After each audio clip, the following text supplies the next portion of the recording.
Today we're going to talk about getting chicks for the first time, where to get them, what you'll need, and what you can expect from these fluffy little nuggets. It's that time of year again where my office is going to absolutely stink. It's time to go pick up the chicks, so let's go together.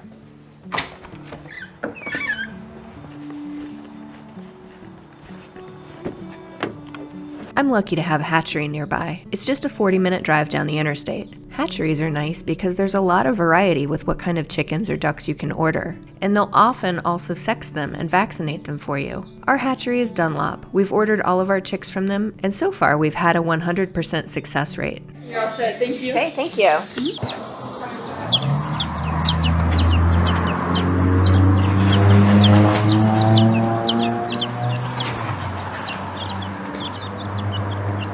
They gave them to me in a box this time. Sometimes they just come out in a bag. Hi, babies. Hi, babies. If you don't have a hatchery near you, there are a few options you can look into. Feed stores like Tractor Supply and D&B will often get chicks in during the spring. There are also some large hatcheries that will ship chicks to you via mail. This is a pretty common practice, but I've heard a few sad stories about chicks arriving dead, so I'd be cautious and really do your research with that one. Another option is reaching out to local farms. There might not be quite the same selection, and you might end up with fertilized eggs that you need to hatch on your own, but it's always good to support local businesses.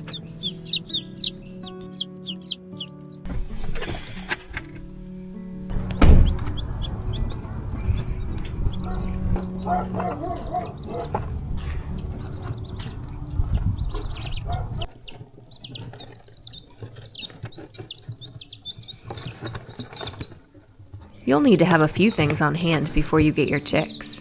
First, a pen of some sort. Hi, babies. This is like a collapsible tent thing that I got a few years ago. It's specifically for chicks, but you don't need to go out and buy one of these. I think something like a children's pack and play would work equally well, if you happen to already have something like that. A large storage tote container would also work with the top off. I've also seen some people use old bathtubs. Really, it's whatever you have. Just make sure that it's got a solid bottom for those little baby chicken feet, and that it can hold some bedding, and that you can hose it off at the end of the season. Bedding. Some people have big opinions on bedding. I've always just used pine shavings that I pick up from the feed store. They're dust extracted, which means they won't cause respiratory harm. Make sure that whatever you get is absorbent and won't compact too easily. Damp bedding encourages bacteria and releases ammonia, both of which are really bad for your birds. A warmer. This is called a brooder heating plate, and I really like this one because it simulates a mother hen warming them from above. They feel safe under there, and it's much safer than a warming lamp. Those can tip over, and with the bed of shavings underneath, they present a fire hazard. So we really like this kind. The legs are adjustable for your chicks, so as they grow, they have more room underneath. Food. Any kind of food setup works, really. I like these because it keeps things slightly cleaner, but that's probably overstating it. Chickens will make a mess with their food no matter what you do. And water. When they're little babies, they don't really know how to use those fancy waterers. So to start with, I just put down a little ceramic dish that they can't knock over and can't drown in. Once they're larger, I make them a custom waterer, but that'll be a future video. Alright, everything is set up. Now we have to monitor the chicks themselves. You don't need a vet degree, you just need to be observant. I call this the daily inspection. Since we're using a heating plate, you can't see the heat. So watch the birds to make sure they're comfortable. If they're huddled tight in a screaming pile, they're too cold. Lower the plate. If they're popping in and out from underneath it like happy little popcorns, you nailed it. Now the gross part. We have to talk about pasty butt. Yes, that is the technical term. Stress can cause droppings to stick to their vents. If that dries, it blocks them up and it can be fatal very quickly. Every day for the first week, just pick them up and check their undercarriage. If you see a blockage, don't pull it when it's dry. Use a wet paper towel to gently loosen it. It's not glamorous, but hey, neither is anything else about raising chickens.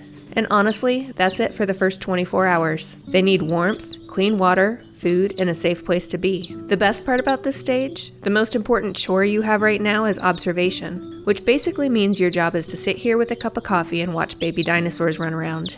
If you want to see how these little fluff balls eventually turn into egg-laying employees, make sure to hit subscribe and stick around. We'll have lots more videos like this in the future. For the camera, smile for the camera. Are you wearing eyeliner?